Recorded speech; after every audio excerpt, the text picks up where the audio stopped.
कट्ठा जर गिया है।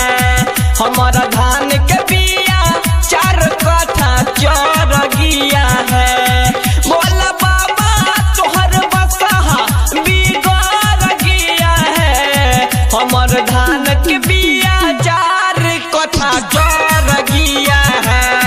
हमारा धान के बिया 4 कट्ठा जर गिया है।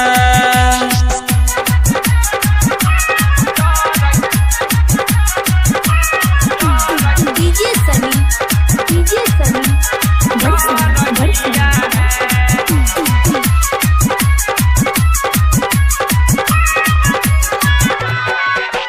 दुखवा सुना बयान करे दर्शनमा भीतर भीतर बड़ी दुख होइ छ मनवा।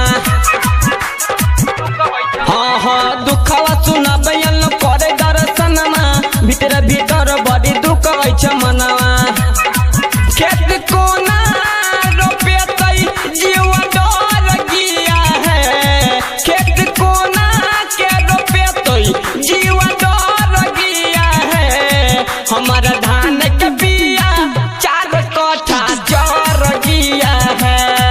हमारा धान के बिया 4 कट्ठा जर गिया है। presented by Mom Music Recording Studio. DJ Siva Barka presented by Mom Music Recording Studio Ladania। Krishna Kanhaiya तोरा कहै छ सुमित हो। जाने गाभी मन्नू टाइगर कर देगा केस हो। हो बाबा कृष्णा कन्हैया कह सनदीप सुमन हो। जाने गाभी मन्नू टाइगर कर देगा केस हो।